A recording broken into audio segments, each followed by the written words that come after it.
Hello बच्चों, देखते हैं क्वेश्चन के अंदर क्या गिवन है। In figure the resistance R is variable and R is the small R is the internal resistance of the battery E. ठीक है, ये हमारा इंटरनल रेजिस्टेंस है। ठीक है, और ये हमारा एक्सटर्नल वेरिएबल रेजिस्टेंस है। वेरिएबल का मतलब हम इसको क्या कर सकते हैं, हम इसको चेंज कर सकते हैं, कम ज़्यादा कर सकते हैं as per hour need. Term अब देखते हैं कॉलम वन में क्या गिवन है। फर्स्ट में terminal potential difference, terminal potential difference across the cell to be maximum. Terminal potential difference क्या होता है बच्चों, ये वाला जो हमारा जो बैटरी के अक्रॉस जो हमारा यहाँ से लेकर यहाँ तक जो हमारा वोल्टेज होगा। ठीक है, कुछ वोल्टेज हमारा क्या होगा जो हम गिवन होगा हमारा किसका, जो बैटरी के पास होगा, कुछ इसका खुद के इंटरनल रेजिस्टेंस की वजह से हमारा क्या है वेस्ट होगा। वो कितना होगा आई इंटू आर। अगर मैं इसको यहाँ से कह रहा हूँ आई इंटू आर, तो टर्मिनल पोटेंशियल डिफरेंस हमारा क्या होगा V is equal to E minus I are.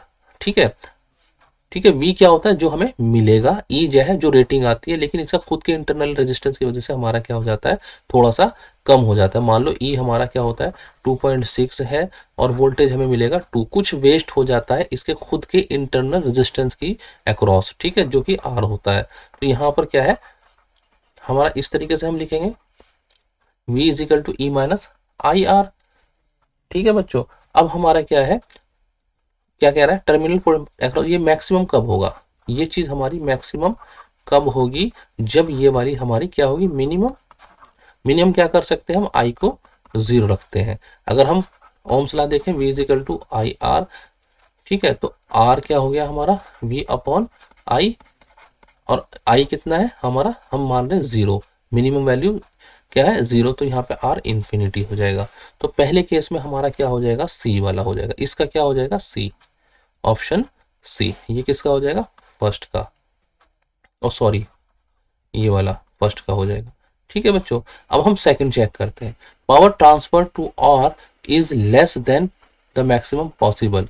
देखिए हमारा power transfer across load resistance R कब मैक्सिमम होगा, जब ये हमारे इंटरनल रेजिस्टेंस के इक्वल हो जाएगा।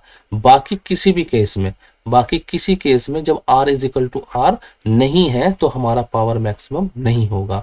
तो कौन सा पॉसिबल है, ये भी हो सकता है, ये भी हो सकता है, ये भी हो सकता है और ये भी हो सकता है। तो इसमें क्या हो सकता है हमारे ABCD।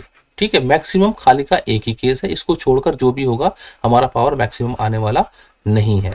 ठीक है बच्चों, तो अब हम करते हैं power dissipated in the cell is maximum. Power dissipated in the cell is maximum.